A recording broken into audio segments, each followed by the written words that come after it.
Thanks for joining me today. If you joined yesterday's session, appreciate you coming back and joining us for today's session.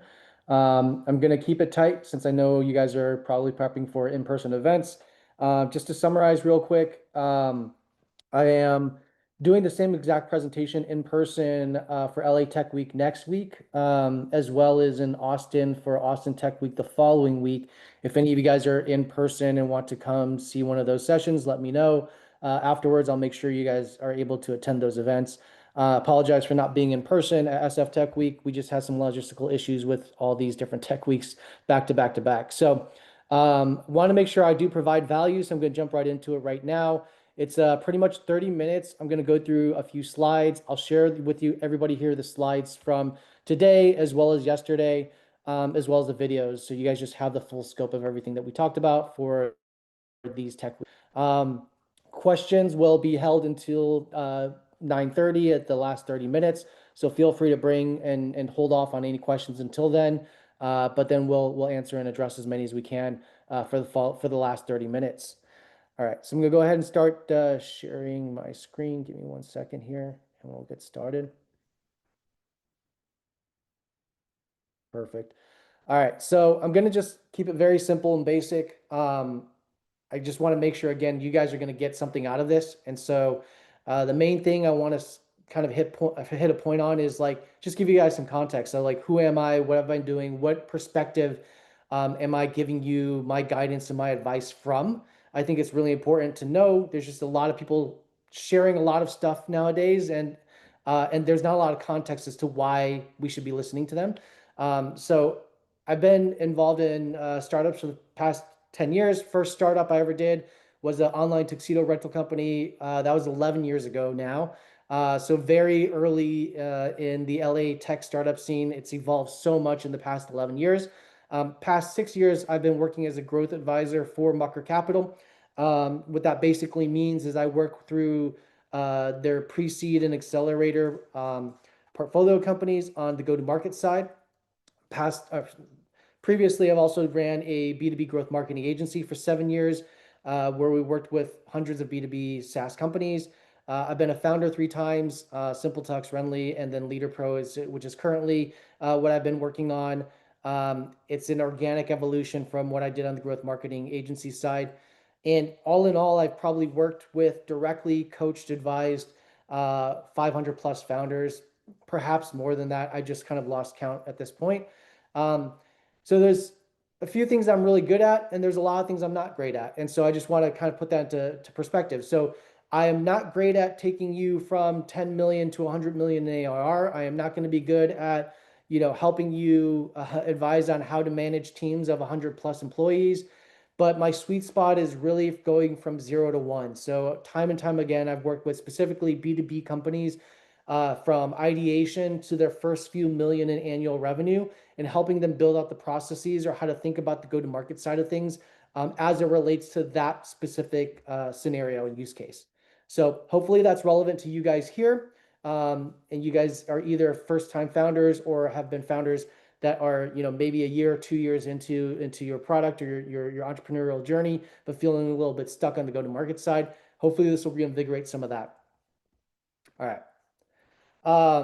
I'm going to cover a lot of things of like, I've tried a lot of things from the founder perspective. I've also just encountered a lot of things of like what early stage founders have experimented with.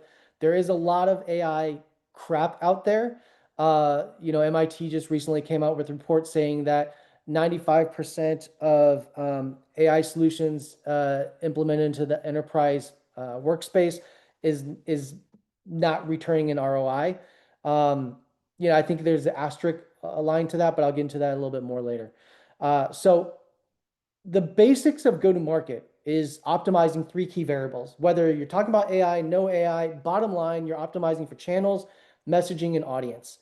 And I don't think enough people think about this scope, especially in B2B, but like now you're noticing B2B adopting a lot of the different channels that was traditionally reserved for direct consumer brands, right? So things like buying Super Bowl ads, things like, doing media placement. You're starting, you saw like with the F1 movie, you saw, SaaS companies doing sponsorships for things like that. So we're seeing a lot of like cross-pollination across B2B into direct to consumer. Obviously, their budgets are getting much larger, so it makes a lot of sense. Um, but I think we need to, especially even in the earlier days, we need to be very, very creative around what channels means, what messaging means, and what audience means.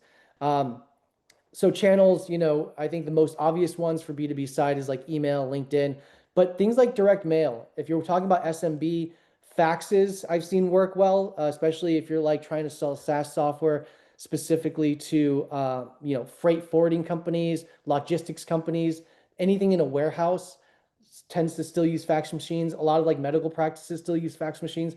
So kind of get creative, and that's just an example of like how you can infiltrate different areas. But the channel is like a distribution channel. You can also use like think of channels like Facebook groups or Reddit forums and things like that. You may not be able to ascertain a direct list of contacts or prospects, but then that again then influences the types of messaging that you put into those channels, right? So the next step I'll talk about is messaging. So social proof is usually the main thing. If you don't have any customers, so you don't have logos to actually use as social proof or case studies, then leverage your own personal experience, right? So did you graduate from a specific college that people recognize? Like, or did you go to MIT? Did you go to Harvard? Or did you drop out of any of those schools? Even work experience, like if you're an ex-Google engineer, that might be something that's relevant to use as social proof as you start to level up on the types of companies that you're trying to get into contact with. But the whole point of using social proof is to bridge that trust gap, right? So the main thing here that you got to realize, it's not a build it, they will come mentality. Most of the times you got to first get somebody to trust you, and you got to get somebody engaged with you that you're not going to waste their time, right? There's just so much crap out there. So how do you help somebody, how do you help the buyer ultimately cut through or sift through all that by giving some layer of trust with them? Other types of messaging that's worked, again, like if you think a little bit more creatively, I've seen this happen a lot, but this is what we used to run in our agency days, which is like 5-10 years ago, is the feedback, using the feedback messaging, right? So like 10-15 minutes of your time, provide some feedback. I'll buy you a cup of coffee, send you $5 Starbucks gift card. We ran that playbook like 10 years ago, and obviously it's very common now. Inviting people to be a guest on a podcast, again, something we ran like 5-10 years ago.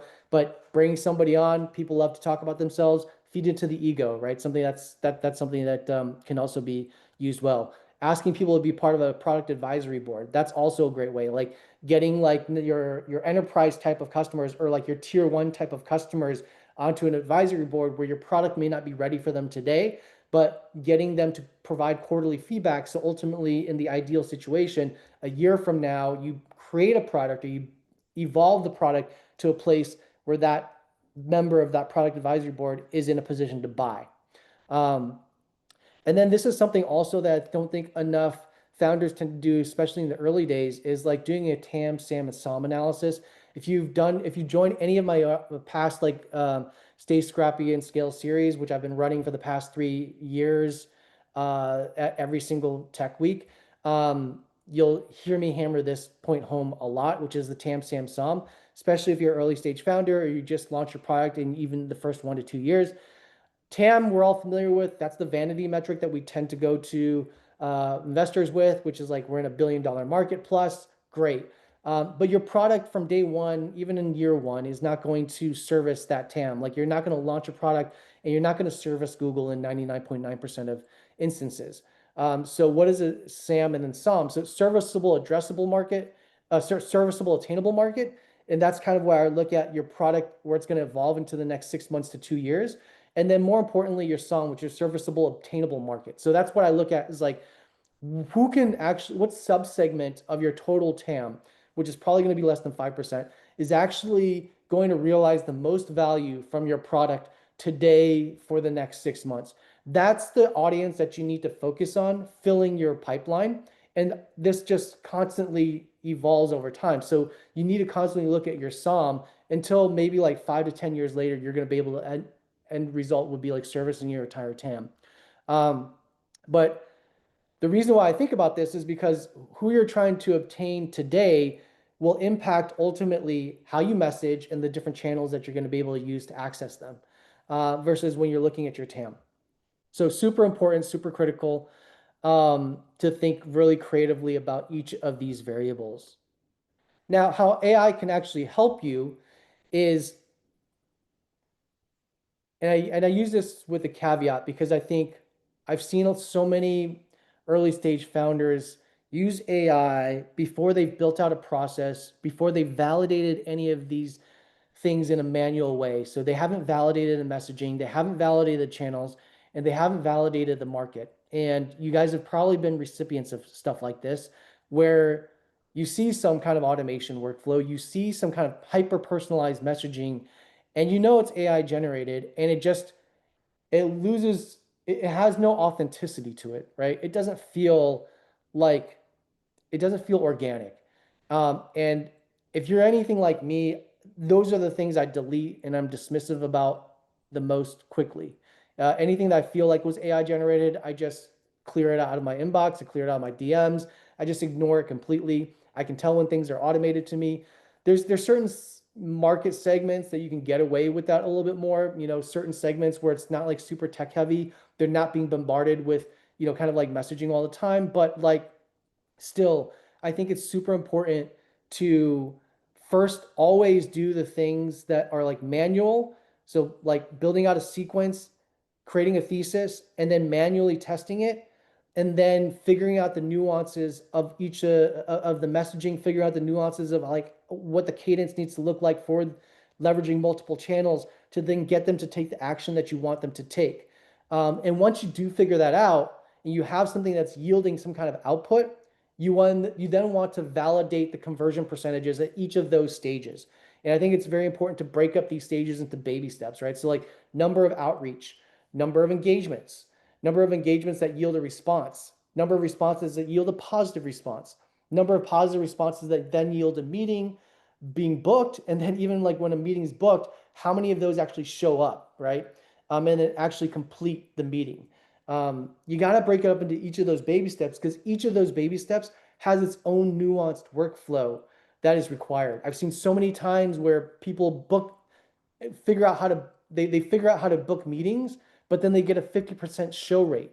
Now, 50% show rate just means that you just have been doing all of this work and it's costing you 2 times the amount of time and resources to then get to the numbers of demos that's completed, right? You need to be averaging at least 80, 90%. And a lot of times the easy solve for that is collecting a phone number so you can do SMS text reminders and then creating the sequence of like a 24-hour email reminder, 12-hour SMS reminder, 1 hour email reminder, and then 15-minute SMS reminder.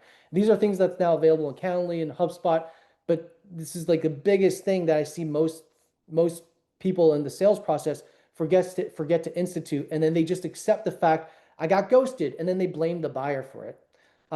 You got to make the journey for the buyer as simple and straightforward as possible. You got to shoulder as much as the responsibility from them as possible. And this is where AI can actually then help, right? So I think once you figure it out how to do some of these manual things, and you've proven that you have a system and process that actually works, now it's time to introduce AI. You can use AI to now scale these channels. You can use it to build out an email workflow, create a workflow automation using things like make.com or using chat to figure out and asking the right questions of like how do I scale up now like my list building exercise, or how do I scale up my email outreach, right? There's a lot of, and I'll share all the stuff that I've done in the past of just kind of like best practices around these things and just kind of like practical tools that we use from our toolkit for doing these things. But this is now rapidly evolving. So it's very good to just ask chat and like the right questions, right? Which is like, how do I list build for this particular subsegment? And more importantly, you have to ask it the right question because it's going to probably give you like a filtered response.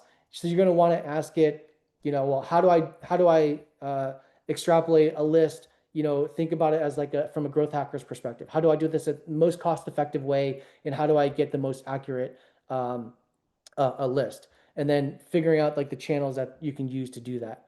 Then generating messaging now is also super fast, right? So now you know that's something that works. You can plug it into chat and you can create different iterations of the message that works, right? But you want to understand what part of that messaging actually worked the best. Is it a specific social proof that you utilize? Is it the signature that you used? Is it the value, a specific value proposition you presented? Is it an ROI number, meaning like, if you use this, you can see X percentage increase in revenue or X percentage of savings in time.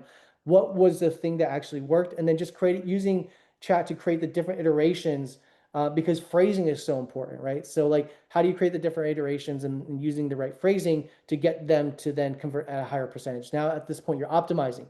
But also similarly, if you're using paid channels, you can use things like HeyGen to generate AI avatar videos. I mean, Sora, I don't know at this point, like, all the copyright infringement that's happening, but like right now you could use that, something like that, to create so many different types of, you can create Super Bowl ad type of content, in minutes or within an hour, right? And you can use that for generating super creative like visuals. Again, I don't know how long this will last. The thing with AI that's presenting is like everything works until it stops working, right? So like, when mass market starts to adopt a lot of these different types of growth hacks or these types of things, like everything has its own cycle. So I think to keep that in mind is like, if you're jumping on the bandwagon of something that you've seen already posted 100 times across LinkedIn, it's probably too late. It's probably too saturated. You got to come up with your own unique spin, right? Um, Similarly, going back to the process here of like market segmentation, you also need to deduce again just what is your sum? Who can actually use gain the most value from your product as it sits today, right? And then level up the tiers and going to the tier one types of customers as you evolve the product. So you don't burn out your tier one like prospects or leads with a crappy product, right? And if you were in this session yesterday, just kind of how the overarching philosophy is to think about how your product evolves as your market evolves in real time. Also, some of the stuff, this is, I've already kind of hit home on, but what is AI slop? And you guys have probably seen this now, kind of like commonplace in terms of people talking about this. But how do you end up in a place with AI slop, right? So I think you don't want to come in as somebody that's like building out a go-to-market engine and being like, we're gonna create an automation workflow for this in Make or N8N or whatever it is, and we're gonna do a 3 week long sequence that's gonna bombard people through AI with AI messaging through LinkedIn DMs and through email. I think, 80% of people doing go-to-market stuff is just doing that without, again, like having tested what actually works because they don't have a thesis, right? So again, going back to those three variables, if you have no thesis around which channels are going to work with which kind of messaging against what kind of audience, then you're just creating a bunch of noise that makes it so that the people that are receiving that noise are just going to be even more vastly dismissive. And then those that actually have something of real value are just going to be lost in that noise. Um, and that's just I think that's what we're just seeing like in droves right now. If you don't have a thesis, then you most likely haven't built out an actual process. And again, if you have no process, you're using workflow automation, you're using AI to just create more noise. It's just basically a bunch of trash. So I think the next step is to make sure that you actually instill a process, test these things out, right? There's nothing that's going to, I think, ever beat locking yourself in a basement and doing 1,000 cold calls. Like the moment you get somebody on the phone where they cannot run away from you, they cannot just delete the email, they cannot just, they can definitely hang up, but then the onus is on you to then take responsibility. How do you get them engaged within 5 seconds, within 2 seconds, right? And there's nothing that can replace the learning that you can get from doing that exercise. So many people are so afraid to just lock themselves in a basement and do 1,000 cold calls or like do 1,000 LinkedIn DMs, trying to get somebody into a situation where they cannot get away from you, right? I think if you're at Tech Week now and you're in person at these events, I challenge you to do that. I challenge you to pitch whatever it is that you're trying to market to a bunch of strangers, right? Doing that in person because they cannot get away from you. Get these responses, even if they're negative. take these failures as learnings as to like how not to say something. Because what you're ultimately going to learn is like, oh, I should lean in with this value. I should lean in with this message. The whole goal here is like, how do you get somebody to understand the value that you're providing in as short amount of time as possible? And we can figure that out in this like one-to-one engagement. This is when tools that come in from AI can actually be super helpful in scaling the messaging up, scaling up the process, scaling up the reach. Um, the last thing I'll talk about here is like at the end of the day, if you don't have any data, you're not going to be able to scale these things up in a great way, right? Bad data in is going to yield bad data out. And so a lot of times people aren't even looking at the data, right? But like, or they're looking at all the results of all the noise that they're creating, and the data is like not very clear in terms of giving you the direction because you didn't create an understanding of what success or failure is going to actually look like. You didn't set up the metrics that you're trying to track along the way to kind of get to the most optimal outcome, right? So you're not even trying to build a process that you're or an engine that you're trying to optimize against for, because the data that you have is just not clean. So all of these things are of such a big importance in terms of then instituting the value that AI can create. But again, if you don't have the experience or you don't know how to engage with AI in a way that is going to yield, you know, the kind of like a positive result, um, it's just not going to work. It's not going to work really well. It's just going to create a lot more noise. And I think that's where you're seeing a lot of these companies fail at is like, it's one thing to understand what something, the potential of AI can do, but it's a whole nother thing to get people to adopt, implement, engage with a tool. And just kind of going back to, this is probably like most useful from a founder perspective, but stuff that we've done within company Leader Pro now of like, we're a profitable business. We raised a pre-seed and a seed round about 3 years ago. It's basically a B2B marketplace, connecting buyers and sellers of software. But we've gone through the rigmarole of like instituting everything under the sun. We created all these workflows. We tested so many things, and there's only so much that actually we still use today. We've been on this AI bandwagon for probably a year and a half, 2 years now, tried so many different things. And this is the stuff that we found to be the most useful. Again, everybody will get this, but like, I think it's a few things I'll point out here is like everybody's use case is going to be different. I think there's no shortcut to the learning curve required to experiment with AI and to test all of these different tools to see what's actually going to work well for you. But again, if you don't have any actual process yet in place to leverage AI for, then it's all a lost cause. I think you need to learn what the possibilities are, but you also still need to simultaneously build out process internally to know how you can leverage it to optimize. It's not going to replace it, but it's going to help you go faster. And it's going to help you optimize your processes. Um, Things like research, right? So ChatGPT has been great for us to figure out how to do things. But again, it goes back to asking the right questions. And I think just a simple example is like I was asking it just the other day is like, what's the most cost effective and comprehensive way to acquire an email list of all CISOs in the United States? And the first thing it's going to give me is just a very kind of like, you know, uh, vanilla type of response, because it's going to obviously make sure that's being compliant.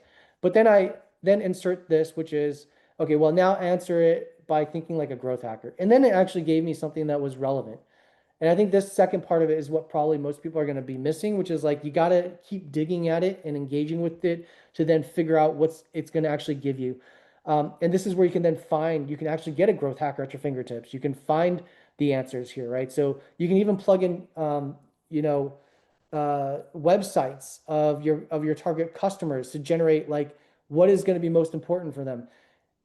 I will say AI still hallucinates, especially on the API side. So if you do anything that's of these at scale and you integrate uh, like Chat's API on the back end, there's a very different experience. And most of you guys that have integrated some kind of AI probably realize this.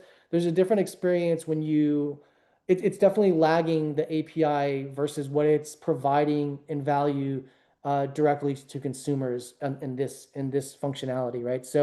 Um, So we are very conscientious around what we use APIs for connecting to AI, because when you do it in mass or you are using it across a specific product and it does hallucinate, for example, like enrichment, data enrichment, um, it could be a costly thing where that's again going back to the AI slop. It's going to cost you more time and resources to go back to verify or QA everything than it is to just do it maybe in a more manual process. So I think you got to think through again, like how you're actually instituting it sometimes, and then asking it the right questions. Because now this can actually give you something where it's like, yeah, actually giving you actually tools to use, how to verify things. And this is something that, again, we've done before, but now it's actually providing and validating that like it has the information of doing the hacky version of generating lists. I won't go into all of these because I just kind of want to wrap up and then take more questions, and you guys will get a copy of this. But researching, I think for personally, I use Perplexity now more so than I use for Google search. I also use Perplexity to fact check everything. Like I don't take anything I digest from LinkedIn or from Instagram or from the news for face value. I always use Perplexity to fact check it. So it combs the web and it provides a list of sources for me to deduce what's actually true. Um, Here, I would say from the go-to-market side, we've used Make, we've used N8N to create workflow automations. So things like, creating blog content for SEO or for GEO, like these are things that we've now ran on autopilot. Uh, and Claude is a good way to create some of that blog content as one of the widgets that you use for Make or for N8N. Um, Again, like you're going to figure some of these things out, but there's different types of AI tools are better for different types of use cases.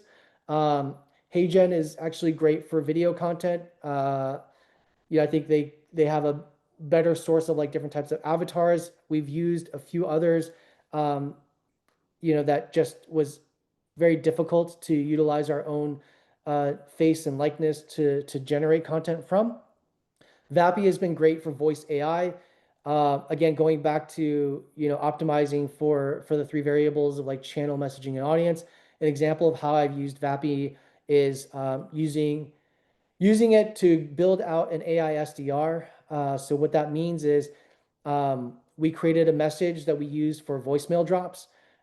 Dropped a bunch of voicemails. This has been used for general contractors. I use this for a company that was selling a SaaS product to general contractors, so they're on the phone a lot as their primary channel. So we dropped a voicemail that allowed us to bypass having them pick up, but just drop a voicemail with a very generic message to call back a certain number. When they call back that number, they're calling back a voice AI that is then scheduling them into a demo essentially.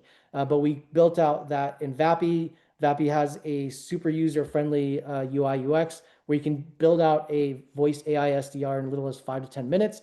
I have a separate video. I'll send that to you guys as well of me showing you how I've done it in 5 to 10 minutes. Um, Phantom Buster is still something we use time and time again for list building. It's actually more cost effective. Clay is a very popular one right now, but I would just say that there's a very expensive learning curve to making Clay work very well and more efficient. We've used Lemlist for email and LinkedIn at scale instantly for email warmups. Again, if some of these kind of terminologies is some stuff that you guys aren't familiar with, I'll share the last few playbooks because it does cover these things because it's all part of the best practice of like warming up and building up these as viable channels for scalability. We've also used Bird now as as our newsletter distribution, where we're sending out like 1 million+ emails through our platform for Leader Pro a month. So we need something to scale into, and that's been the way for us to do that. In terms of from the product side, Lovable, Copilot has been two invaluable tools for us to really build out and deploy things that would normally have taken us 2 weeks. We can now do in 24 hours. Uh, we've used OpenAI's API for data enrichment. Again, very conscientious around how we do it. Um, because like if and what I mean by that is like I don't know why anybody has users fill out lead gen forms anymore because you can use AI to kind of deduce all the different fields that people would fill out in those lead gen forms. So we've now created a sign up process or a sign up workflow that is literally like one pretty synonymous with one click. You just enter in a name, an email, or a LinkedIn address, and we can enrich it with all the data that we need to understand, who you are as a buyer potentially. So that makes it so much easier for user signups. I think that's how I feel like AI can be super useful, is like figuring out how can you use it to unblock the user experience so it makes it as frictionless as possible for them. Um, Again, not AI related, but plausible for us to understand the different things that we're using to drive traffic to the site. We need to know what's actually doing well, and Google has not been a great way for us to monitor traffic. Plausible has been a more realistic way for us to monitor traffic.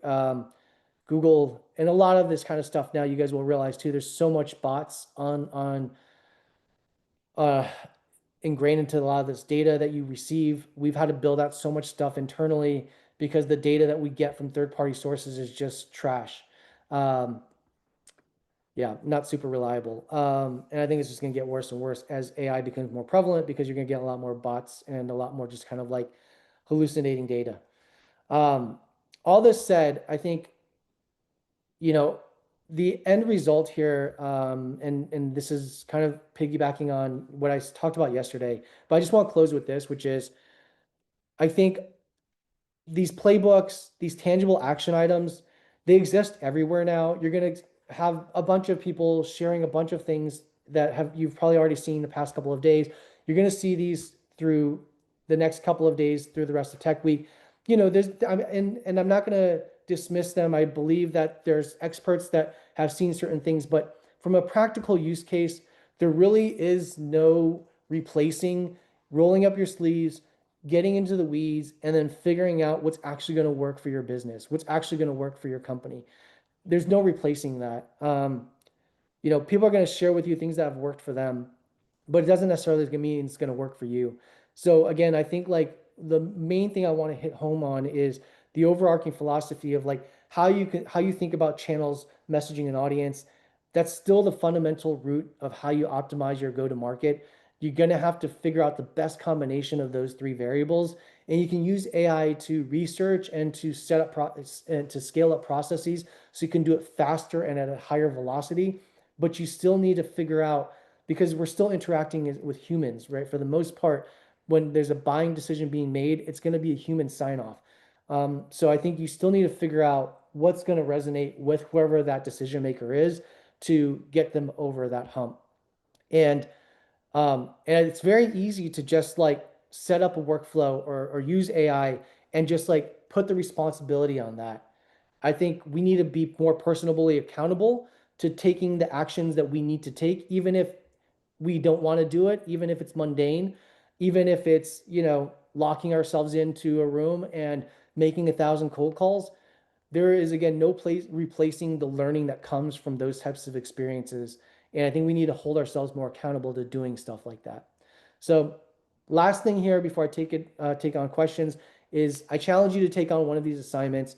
So either generate a thesis around identify specific channel, messaging, and audience. Create a 1 week sequence. Again, you're just going to map this out, write out a piece of napkin or a piece of paper around what you think is going to work and why you think it's going to work. Create that process, how you're going to generate the list of people you're going to reach out to, which channels you're going to use to message them, and perform the outreach, right? Like figure out how you're going to do that, and get to a positive outcome. Because if you can get the whole goal out of all this stuff is like, how do you get to one positive outcome, right? Like, how do you get to the first meeting?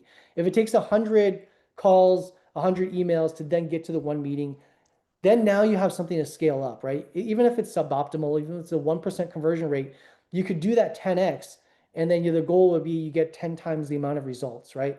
But if you're just doing it without knowing what the results are going to be, and you're scaling something up, and you're doing already 1,000 or 10,000, you don't know what to expect out of it. I think that's where it gets like you create a bunch of noise. You spend a lot of time creating stuff that again you don't know what success or failure actually looks like. And that's when you do it in this more mundane, more manual way that you get to there. And then the last thing I would say very last thing is to figure out how to identify AI to scale up the process, right? Um, Look at the data and figure that out. I think we've done a great job of doing that with some of the stuff that we've looked at Leader Pro. I'm happy to share that in the in-person sessions next week behind like our own internal dashboards that we've built, but somewhat sophisticated. And I'm super proud of what we've been able to see and do from that. But the goal here is like, how do you get users to behave the way that you want them to behave to ultimately check out and pay you something, right? And you need to be able to analyze each of those steps. If there's any additional questions, please be sensitive to my time, but feel free to reach out to me. Happy to review a deck or review a go-to-market motion or answer any questions. But just obviously, if you have a very specific use case. And on that note, I'm going to open up to questions. If you have any, feel free to let me know. All right, we already have some. All right, yes, this is recorded. I'm going to just complete this. I will share this. I'll share this with you guys later.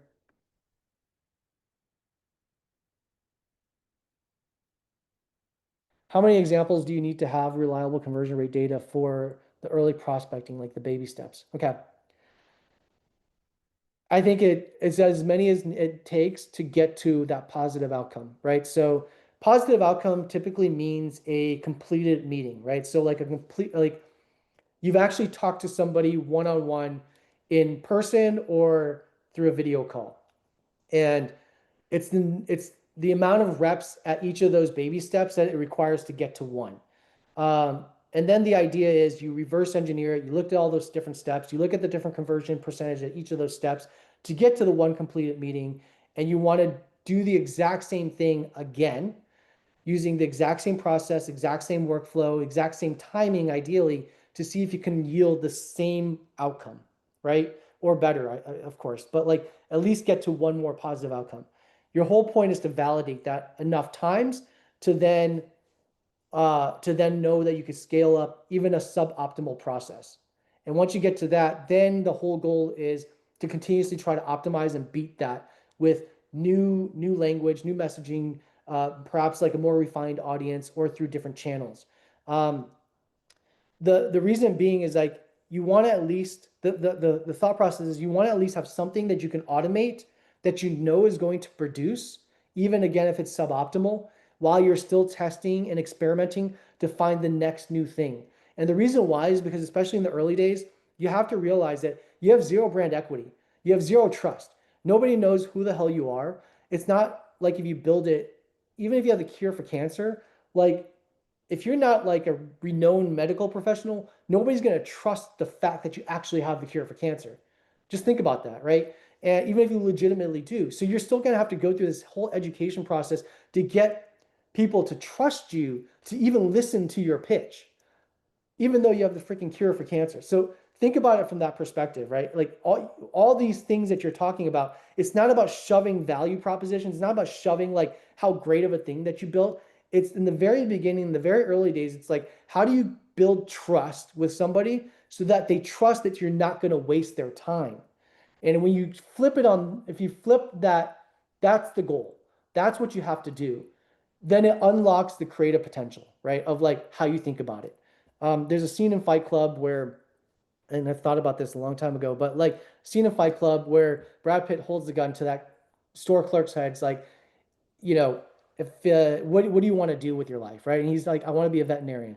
And basically says, if you don't go start the steps to becoming a veterinarian, I'm going to come and I'm going to know where you live. I'm going to come and kill you, whatever it's going to be. I think you got to have that level of urgency with the framework of how do I, not how I sell something, but like, how do I get my target customer to talk to me, right? Almost like with a gun pointed to your head, like under that kind of like sense of urgency. How do I get them to talk to me, right? That's it. That's the very beginning. You need to solve for that. So long-winded answer, but hopefully this also helps answer a few other people's questions, but making sure that you get to that.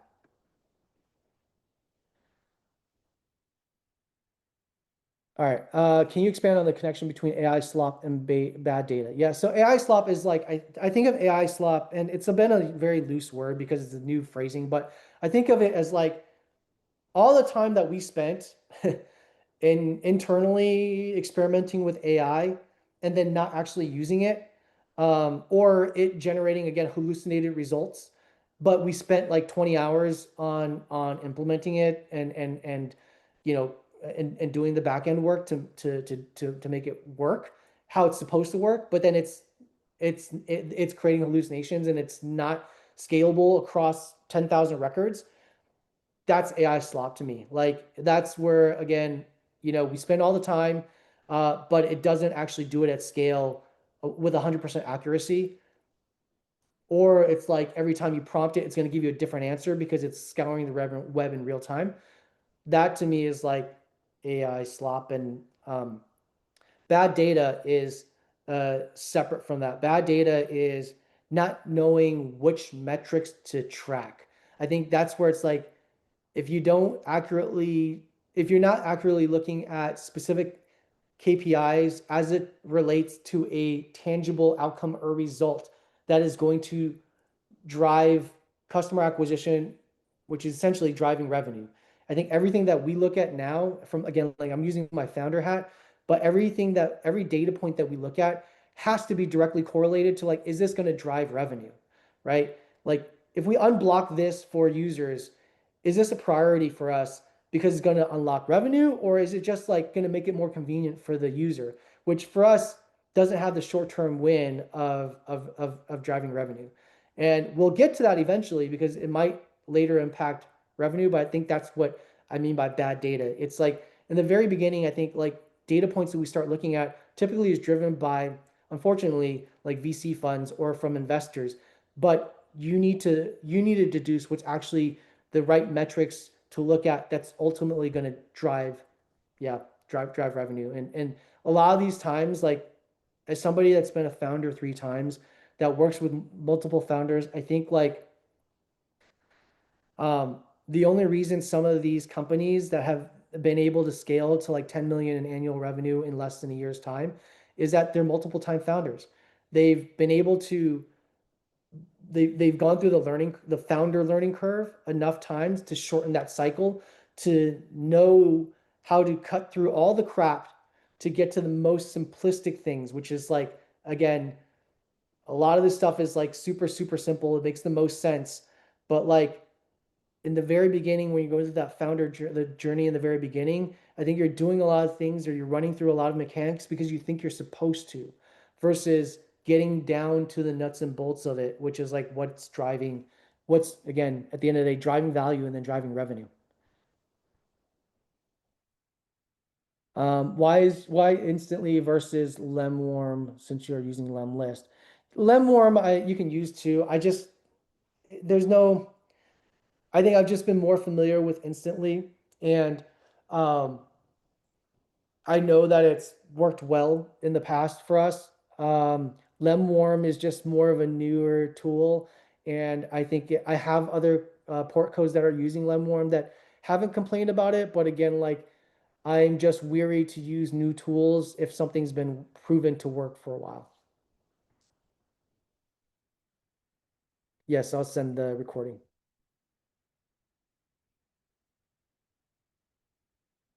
Yeah, micro influencers as brand ambassadors.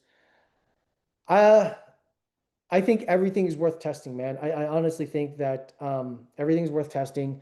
I would use micro influencers. We've tried that in the past. I mean, this is again like being like an OG growth hacker. We used to use what's that thing? Whatever the thing is that the paying platform that you can get celebrities to create videos for $30 or $40. We used that before to get celebrities, or influencers to create videos for different direct to consumer brands. I've done that in the past. Um, I mean, I think it's the main thing here is attribution. So you need to figure out the attribution model to then understand if it's working or if it's not working. That's probably the most important part, but I definitely think it's worthwhile to try. And again, attribution to me, like people always talk about like, I got this open rate, I got this amount of clicks. First of all, like the bot, the bot traffic is the your open rates on emails from any third party and your open rates on clicks, or so your click-through rates, do not trust any of those. None of that's real. HubSpot, I mean, any third party that I've ever used now, the data is not real. The only times that we've been able to track like actual traffic and open rates is like from transactional emails from registered users of our platform, because we can use uh, cookies in from our own internal platform to understand if people are actually coming in. But you can't trust third parties anymore. So I think that's something else to think about. So make sure that whatever you're using from an attribution perspective contribute is directly contributing to like a conversion that you can tie some monetary value to, if that makes sense. Okay, so I'm going to send all the materials, the videos, the decks by tomorrow. So everybody who has registered will get them by tomorrow.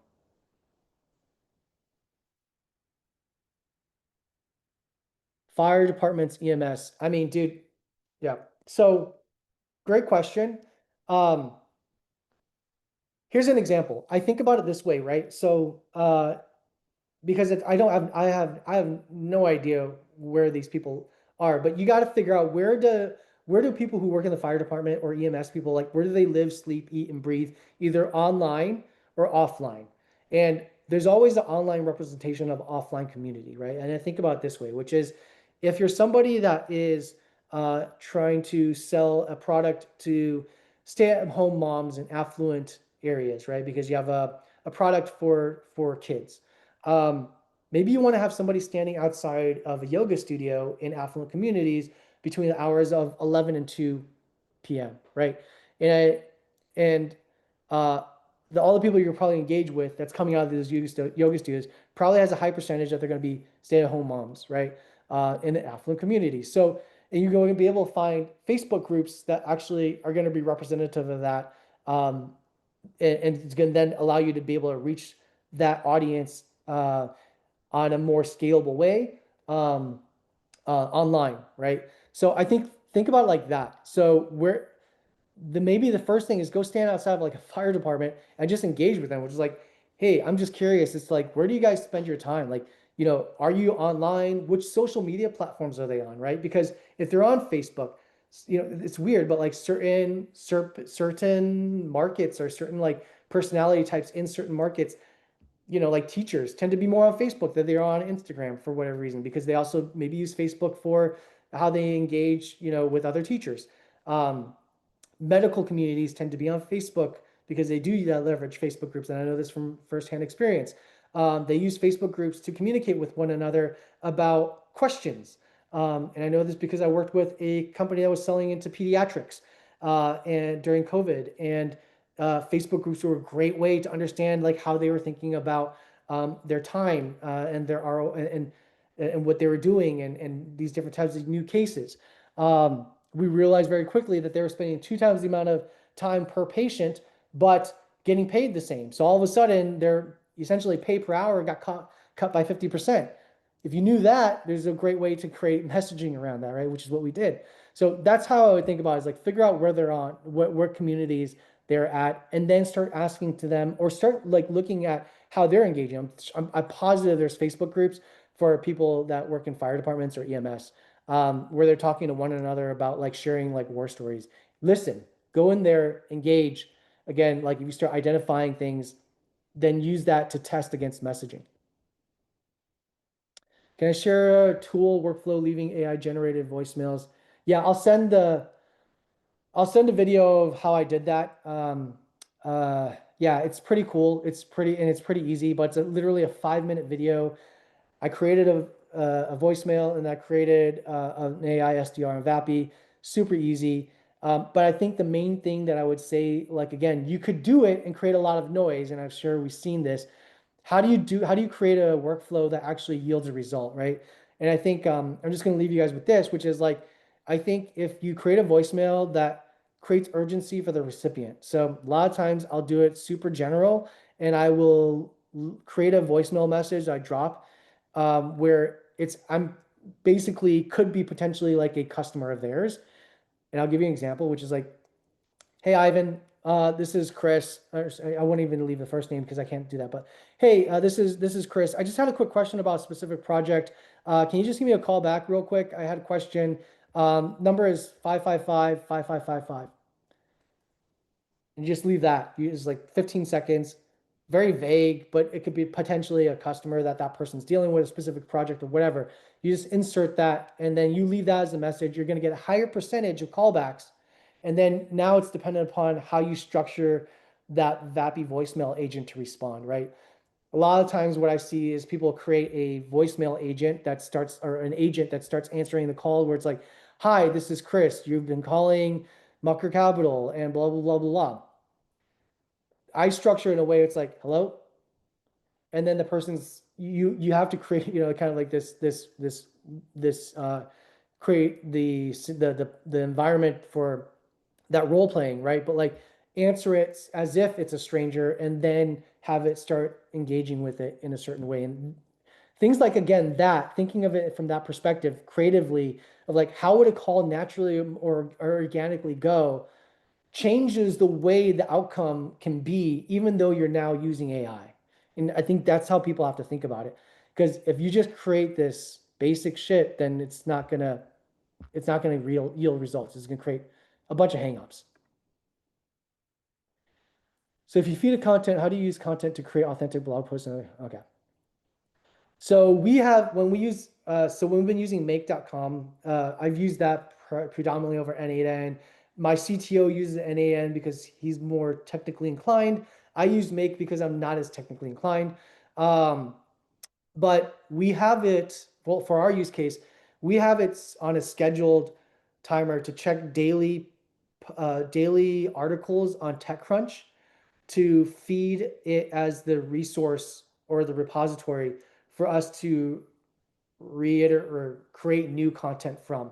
So you just have to plug a source in. It could be Twitter, it could be a specific Twitter account, but have it on a schedule to check for new articles or new posts on a daily basis, and then use that to generate your daily output. That's what we've done.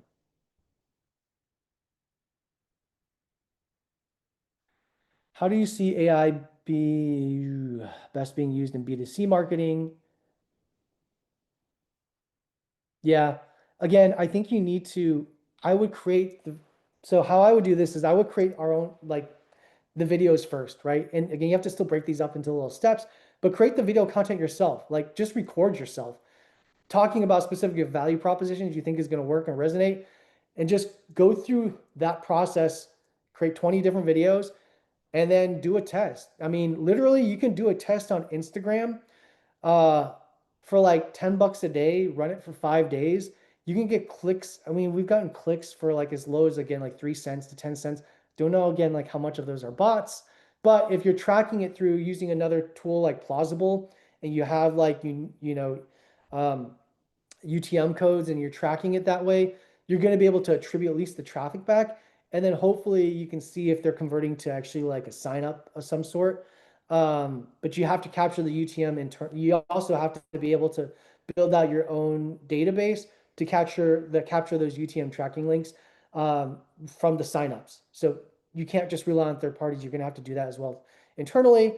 That way you can fully attribute any signups to a specific channel. Um, Again, I wouldn't rely on Google nowadays, but I would build that out internally. But yeah, I think like do that first, create the videos yourself or create any kind of content yourself um, to see what's going to work the best from a messaging perspective, length perspective, all these little caveats that go into the variable, even like the subtitles, how you present that. Also, like the still that you're using at the start of the video, all these things, or the thumbnail, all these things can impact it. So you're going to need to create an environment where you're very deliberate about testing. And I would do that for a month. I know that's tedious, but at least to create the videos, see if one's performing better than the others, and then start trying to see if you can go more granular and identify trends or themes that start emerging.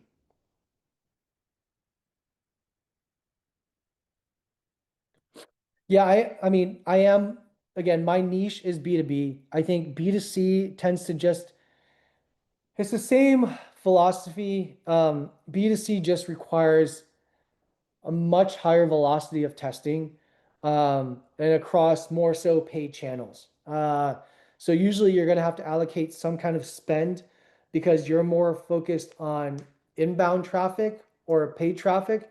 And the reason why is because the value of your product or service isn't in the hundreds of thousands. It's maybe in the few hundreds or maybe 1,000. And so that's why you need more scalable channels, which makes total sense.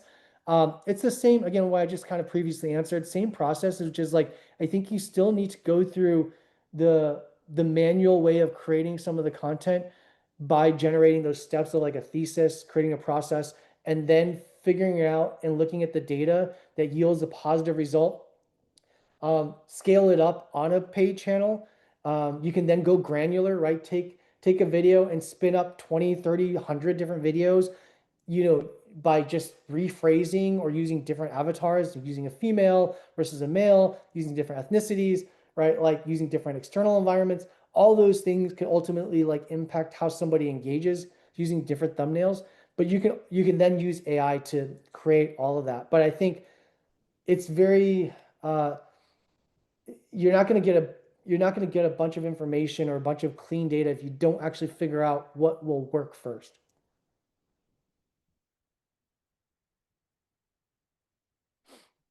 Yeah, I'll send I have that saved. I'll send the shareable link. But just to kind of like home on that point, right? Like AI, I think is great. I think again, it's supercharging people like me, which I think like, have already had real world experience as a founder and as a growth marketer, right? We know how to engage with it to like we know when it's giving like a cookie cutter answer.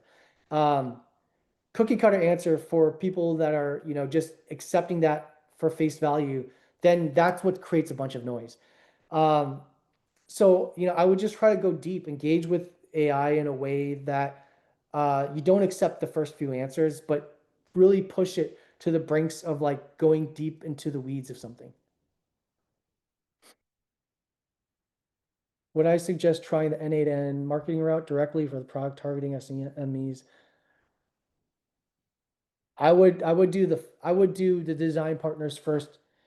Um, yeah, design partners first. Don't do the marketing route with N8N and all these scalable things, because again, you're going to be just the creator of a bunch of noise, um, and you're not going to know what works. Get the design partners in, talk to them, start engaging, start listening. Right. The more you pitch, the more you start. Literally, the moment you get an MVP out, like again, if you're on yesterday's call, you'll know there's this perfectionism syndrome. You want to get over that as quickly as possible. You want to get anything into the market as fast as possible, whether it's an idea, a product, a value. You want to get the most minimum version of that into the market as fast as possible, because that customer feedback loop is the most important thing in the world, especially in the first 5 years of building. Like you need to continuously get that feedback loop, or you're tracking their user behavior on your platform, so you're getting an understanding of where they're getting stuck, right? But you need to be so disciplined around that. So design partners, talking, listening to them. The moment you do that, the moment you get anything into the market and you start getting this engagement, this feedback loop, it will change everything that you thought of 10 steps ahead, right? Like any plans that you thought of or any kind of sequence that you created where you have 5 steps to it, 10 steps to it, it will automatically change the moment you start getting market feedback. So I encourage everybody to do that as quickly as possible at every single one of those steps. All right, 14 more. I'm going to try to blast through um, the next few of these and next five, hopefully. I want to be sensitive to people's time. Frameworks or signals do you use to make outbound messages feel genuinely personal at scale? Yeah, man. I mean, now a lot of times the trick here is like, how do you, how do you, right now, emojis, obviously, if anything with an emoji, you typically know, anything with bullet points, you typically know is like AI generated. I mean, I tell if we're gonna do anything genuine or at scale, I try to like not hyper personalize it. Try to do one personalization, or I use like casual phrasing, right? Or I use all lowercase letters. Like I don't use any up. Like I use bad grammar, things like that to make it feel superhuman. Like that's what I do. And a lot of times when it comes to messaging, I honestly don't use AI to create a lot of it now. I will when it's like I think it depends on what level you're on.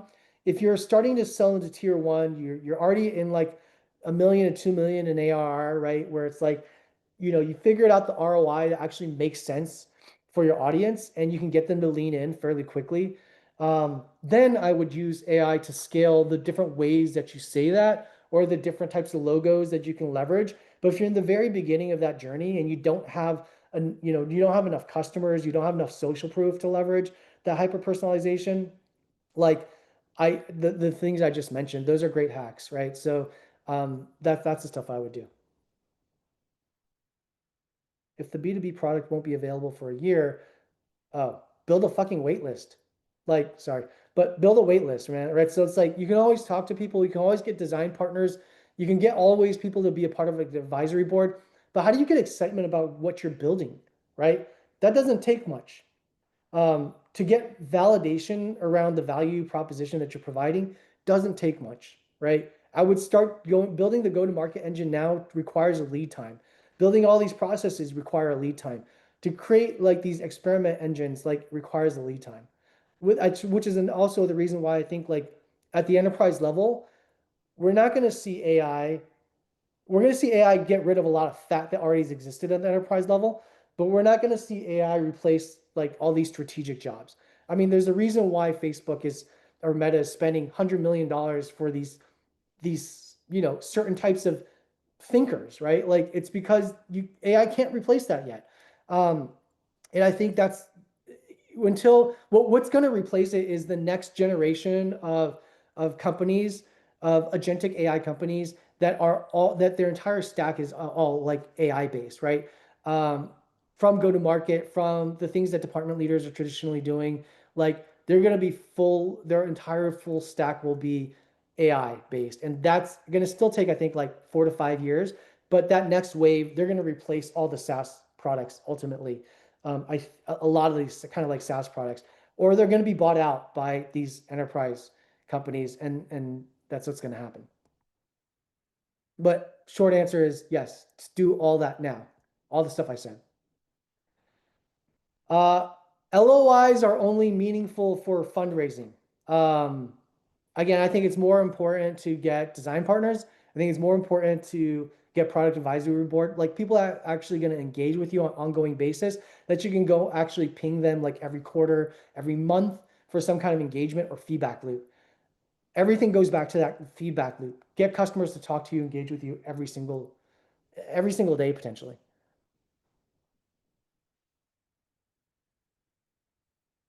Optimal channels. I mean, again, this goes back to just like fucking getting creative around where does your audience live, sleep, eat, and breathe, either online or offline, and then taking whatever that is offline to finding it online.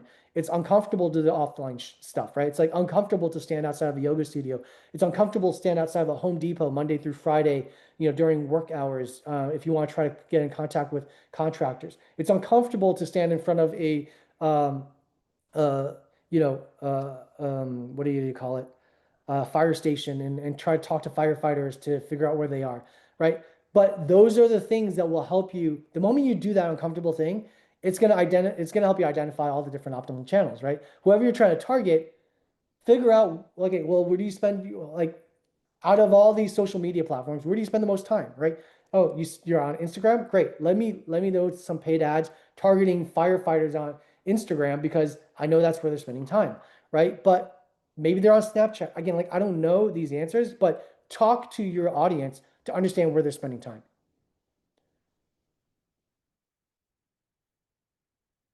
Yeah, I mean, Zoom info, just to help shortcut this. Zoom Info Apollo is great for, enterprise, like anything in corporate department leaders. But the moment you start getting to SMBs, medical spaces, things like that, or SMEs, like that's becomes a totally different ballgame. A lot of times you're gonna find those you can custom build lists from like LinkedIn, so you can find specific industries. That's probably the easiest and most direct way, and use a tool like Phantom Buster to scrape that and then enrich it in something like Clay or any mail. Um, and then thoughts on cold calling versus event attendance. I mean, I would do both. Again, like what actually yields outcome. Positive outcomes, and then look at how many the things you have to evaluate is like the time that's being spent. So like, and then the cost of that time, as well as the cost of the human capital required to get it done. But how many hours are you spending to make the cold calls to get to one positive outcome? How much effort does it require to attend the event, or how many hours are you spending there? Attach a dollar figure to that, right? Not enough founders do this when you're especially doing founder-led sales. You have to equate the amount of time that you're spending on sales to a actual sales hire to understand the cost, a customer acquisition cost, because the only scalable way is going to be hire somebody else to do it. Um, so I would do that. I would figure that out, right? Like be deliberate with the amount of effort it takes to get to one positive outcome, and then try both, and then figure out what's the most cost effective and a way to do it, and then validate that, double down on that activity, and seeing if you can do it again and again and again. And if so, then figure out a way to scale it up. Yes, Cameo is it. Thank you so much. I don't know if it's still relevant, but that's something where I think people would also find valuable. See if Cameo works. But again, now with Sora, maybe you don't need it. Get Tupac to do it.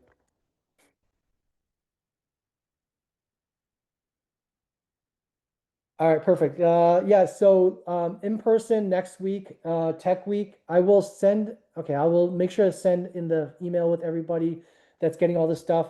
Um, yeah, everything to the links for the following tech weeks. But I'll be in Los Angeles Tech Week next Tuesday. We have a full day of Mucker events. I'll send you guys the links to those as well. Also, I'll be the following week in Austin for Austin Tech Week. I believe it's like a Monday or the Tuesday. Um, yeah, the 20th and the 21st. So I'll be there then if you're going to be in Austin.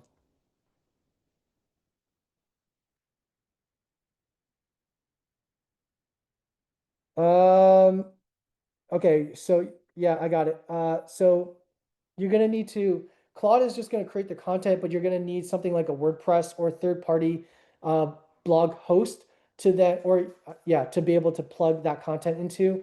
Um, but you're gonna when you create it and make, and I can create a separate video, but when you create the workflow and make, you're using Claude just as the means to create the content, and then the output of that content you're using to if it's like a WordPress widget, you're using that to then publish onto your blog.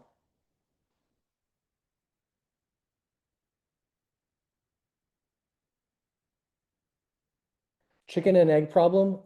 Yeah, I mean for us, because it was a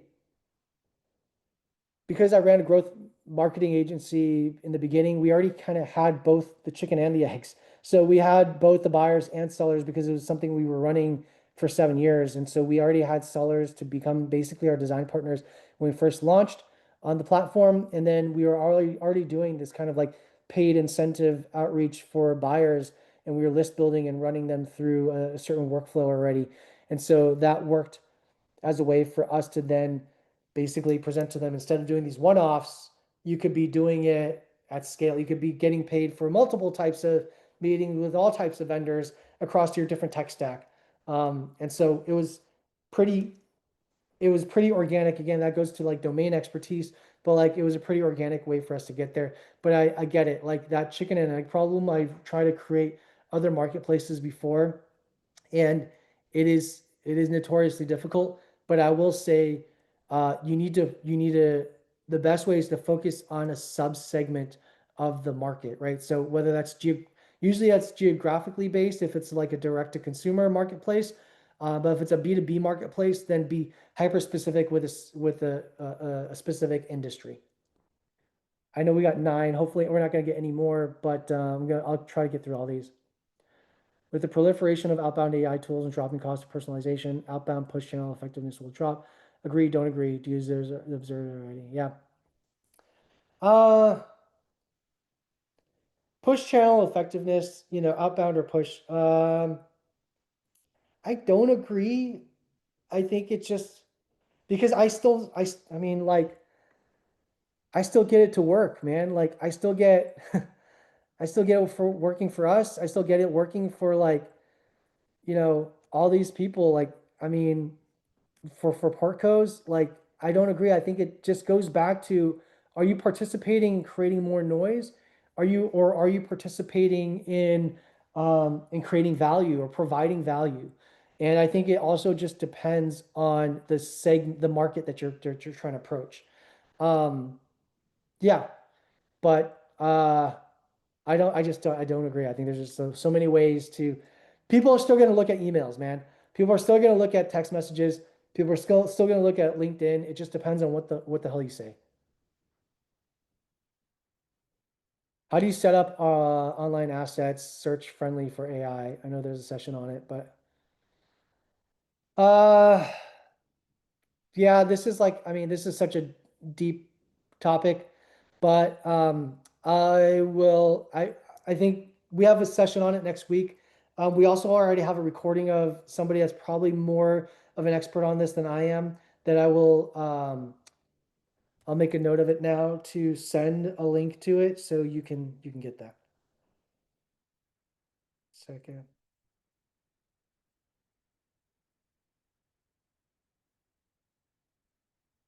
Okay. When it comes to online communities like Facebook groups, what's your cadence for driving value? Do you usually embed yourself and build trust first, or go straight to? I mean, in these kind of groups, like specifically like Reddit and Facebook groups, like if you want longevity, main thing is to build trust first. So answer, talk to things, talk to the people there, comment, right? But also there's a lot to just be ascertained just through like looking at what people are talking about, right? Because whatever's being posted or whatever people are engaging with, that's like, if the members of that community is your target ICP, then you can understand what their priorities are, right? Even if it doesn't directly relate to your product or service, you know what they care about. And if you know what they care about, you can use that to engage or conversate with them. This is like psychology warfare, right? Which is like, you need to again figure out not how to sell, but how to build enough trust so that they give you their time. And if you know what they care about, that's when and you actually listen versus trying to pitch. I would try to spend time in that mindset. Listen, see what they care about, and then create content that they're gonna care about, right? It's so easy, but I think we're so used to letting the ego get involved that we want to start driving, and selling in the very beginning. Again, what started working for us in the very beginning is just because domain expertise. Um, to be honest, like it was a tough financial decision because I was making more, I was making four times more than I make now paying myself a salary through Leader Pro, running an agency, but it wasn't scalable. It was very difficult for us to get past 5 million in annual revenue, because it's a service-based business. And so I made the leap to build something where now I own on paper from an equity perspective is more valuable than, what I was able to do at the agency. But like, until you have a liquidity event, it doesn't really matter. But it's taking a chance on yourself. And that's what I did. Um, and because it was an extension of what we did, and I had a ton of domain expertise in it already, that's what made it work well. And I think not enough people do a gut check or go and dig into that self-awareness to understand. There's a reason why my previous two startups didn't get to the traction we have now, didn't last past 3, 4 years. There's a reason for those things. And again, like, I don't think that there is a shortcut to the reps that you have to go through as a from the learning curve as a founder. I think a lot of these companies, the startups that you see that get to growth really quickly, It's because the founders have done this second, third, fourth, fifth time. All right, last five. I'm developing an MVP for enterprise engineers and having early conversations with potential customers. How should I be thinking about go-to-market strategy at the stage? What should I be learning or setting up now versus a lot of what you're setting up now is going to be what you set up later, right? So I think like again, which channels are going to work for you to get these conversations? The only difference between now and later is like right now you're probably leveraging your warm network. And so if you think about it, it's like in the very beginning you want to have as many conversations with your warm network. And ideally that warm network is going to give you introductions to a layer right outside of that. And ideally those will lead to another layer further outside of that until ultimately, by the time you're cold reaching out to people, you have a very strong understanding of that message to market fit. That's the whole game, right? Be comfortable with the discomfort of pitching your idea to those that are very close to you. Uh, More often than not, they will give you their time. It's very difficult to go to that outside circle of like cold people to get your time, especially if you don't know what that message to market fit is. But leverage that from the very beginning and then slowly expand it because the narrative that you start generating will get stronger and stronger by the time you get to that furthest distanced kind of like relationship.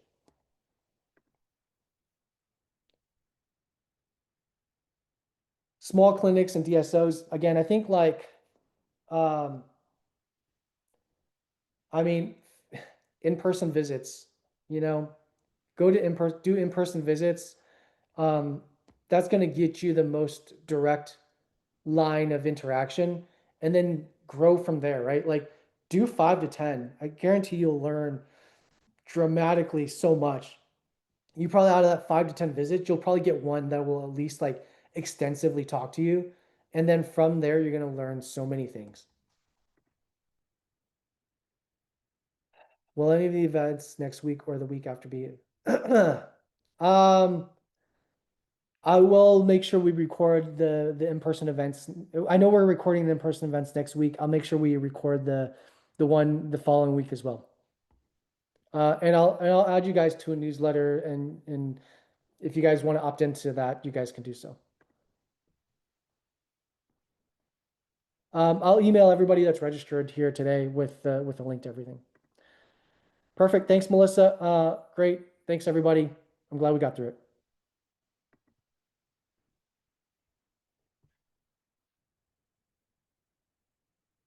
Can't believe you all stayed. 53 still left. All right, guys. Enjoy your tech week. Again, I will get you all the materials and everything else end of week by tomorrow.